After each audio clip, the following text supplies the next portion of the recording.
The ghost in the gallery Eleanor Vance's world was one of measured silence, punctuated by the soft clicks of a curator's heels and the hushed admiration of patrons.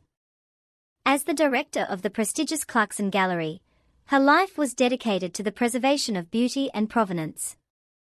The first anomaly was not a theft, but a scent. It was a Thursday, during her meticulous pre-opening walkthrough. In the hushed, climate-controlled air of the modernist Visions room, between a mirror and a clay, she caught it, a faint, incongruous note of cigar smoke and expensive sandalwood cologne.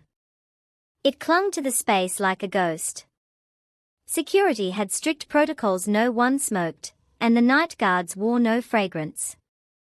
She logged it in her mental ledger as an oddity. The second anomaly was digital. Reviewing the previous month's conservation reports, she saw an entry for the cleaning and minor restorative work on composition in Blue No. 7, a valuable post-war abstract by an artist named Silas Thorne. The work was done by an external conservator listed as A. Valerus. The invoice was approved by her deputy director and longtime friend, Richard Moore. The amount was significant, but not exorbitant. $8,500. Eleanor frowned. She knew every painting in the gallery's collection with an intimate, maternal knowledge. Composition in Blue No. 7 had been in pristine condition. It hadn't needed restorative work. Furthermore, all external conservation was routed through her. It was a non-negotiable rule. She pulled the physical file. The report was professional, filled with technical jargon about surface grime and varnish stabilization. The before and after photos showed the painting looking identical. The perfectly calibrated lighting in the after shot was the same. The tiny, almost microscopic fleck of cadmium red paint near the lower left frame, a flaw shed always privately cherished, was present in both. The painting, according to the photographic evidence, had not been touched. Yet, $8,500 had been paid to A. Valerus. A cold, professional dread settled in her stomach. This wasn't carelessness. This was a forgery of process. She went to the gallery floor. Composition in Blue No. 7 hung in its usual spot.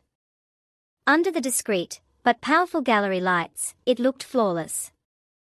She leaned in, her nose inches from the canvas, ignoring a patron's curious glance. She breathed in.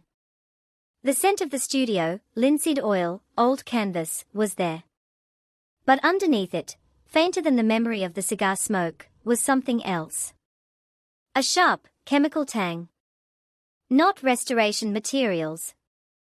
Something more industrial. A primer.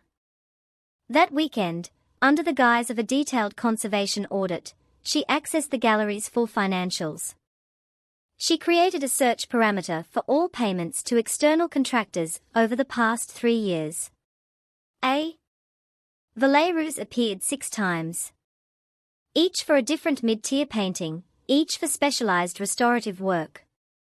Each invoice approved by Richard. The total was just over $52,000. Richard. Her friend of 15 years. The man who had stood by her when the board doubted a young female director. The man with a taste for single malt scotch and vintage sports cars, tastes that always seemed to outpace his generous salary. She began a parallel investigation, one that had nothing to do with ledgers. She reviewed the security footage logs for the nights preceding each Valerus invoice. She found a pattern.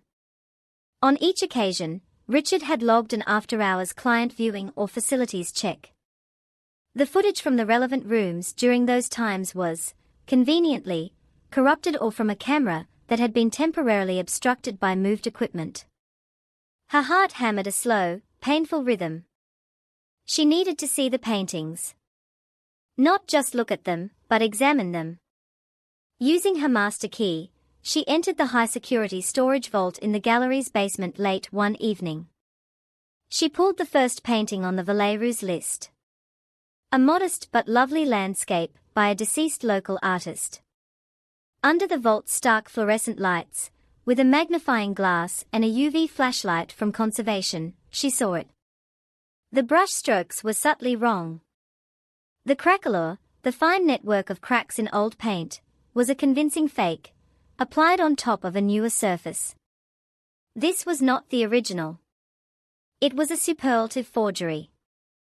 The $8,500 restoration fee was the cover charge for a swap. The gallery was being looted. Not through a brazen smash and grab, but through a slow, sophisticated substitution. Richard was using phantom conservation work as a smokescreen to replace originals with forgeries, presumably selling the stolen works on the black market. The ghost conservator, Valerus, was likely the forger. Eleanor felt a fury so pure it was glacial. He wasn't just stealing money, he was stealing history, trust, beauty. He was violating the sacred duty of their profession.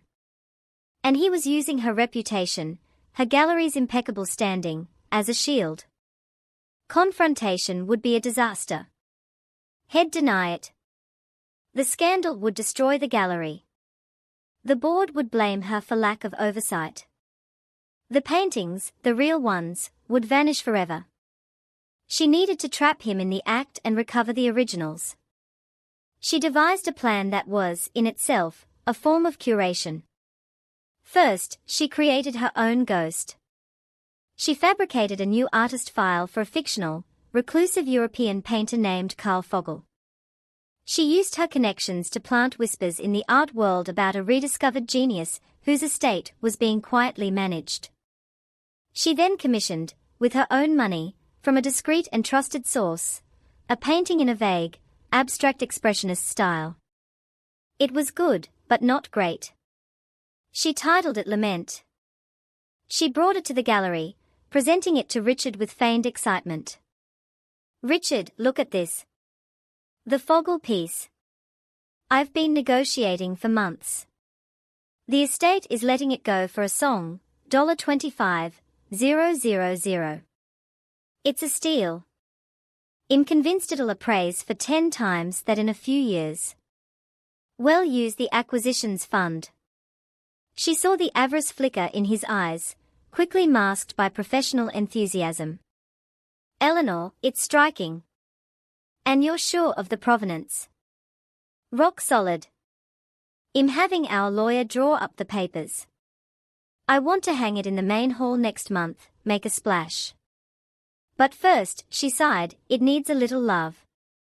There's some flaking on the lower edge. I don't want to use our usual people, this is too sensitive. Do you still have that brilliant conservator you've used for the Thorn and the others?" "Valerus." Richard's posture shifted almost imperceptibly. "Valerus." "Yes, of course. The best. Discreet, too." "Perfect," Eleanor smiled. "Can you handle it?" "I'm swamped with the gala." "Same process as before. I'll approve the budget." The bait was set. Lament was placed in storage, logged into the system with its own file and the note. "Pending restoration by A. Valerus." Eleanor then activated the real trap. She knew Richard's pattern. He would need to create a forgery of Lament to swap in after restoration. The original would be sold. She secretly installed a new, tiny GPS tracker and a microtransmitter used for high-value shipments inside the frame of Lament. She also, using skills she'd learned from their head during a security upgrade, created a hidden digital clone of Richard's work computer. Every keystroke, every email, was mirrored to a secure drive only she could access. She waited. The Valerus invoice came in a week later. $9,200. She approved it without comment. The mirrored computer provided the jackpot. She read emails between Richard and the real A. Valerus, a man named Gregor, discussing the Fogel piece. "Client is eager and ignorant," Richard wrote. "Usual swap. The original should fetch 200,000 easy. The fake is adequate for the gallery walls. Attached were high-resolution photos of lament for Gregor to copy. The swap night was scheduled. Richard logged an environmental systems inspection. Eleanor, from her apartment, watched the GPS tracker on lament move from the gallery at 11:47 p.m. She watched its journey across the city to a warehouse district. It stopped for 73 minutes. Then it began moving back. The real lament was being copied. The next evening, the painting was returned to the gallery, with a signed certificate from Valeroux declaring it restored. Eleanor examined it under UV light. It was the forgery. The brushwork was a fraction less confident. The chemical smell was there. She now had everything. The fraudulent invoices, the digital evidence of conspiracy, the GPS track to the forger's den, and a physically swapped painting in her possession. But she needed the originals. The stolen beauty. Posing as a wealthy, anonymous buyer from Zurich via an encrypted channel Gregor used, she contacted him. Using details only the owner of a stolen original would know, the exact weight of the stretcher, the pattern of a specific knot in the canvas backing, she expressed interest in purchasing the Fogel and a few other early 20th century pieces from his private collection. She arranged a viewing at the warehouse for a cash deal. She did not go. Instead, 1 hour before the meeting, she sent an anonymous dossier to the Art Crime Unit of the FBI and the International Foundation for Art Research. It contained all her evidence. The financial fraud, the emails, the GPS data, the technical analysis proving the forgery hanging in her gallery. She gave them the warehouse address and the meeting time. From her office window the next morning, she watched as Richard, looking pale but composed, was led out of the gallery in handcuffs by two serious-looking men in suits. The news broke by noon. Deputy Director of Clarkson Gallery arrested in multimillion-dollar art forgery scheme, stolen masterpieces recovered in warehouse raid. The board was in shock. Eleanor expressed her own profound shock and betrayal, presenting herself as the diligent director who had uncovered the fraud through routine cross-referencing of conservation and financial records, heroically alerting the authorities. In the ensuing quiet, she walked the gallery floors. The forgeries were gone, taken as evidence. The originals would be returned after the trial.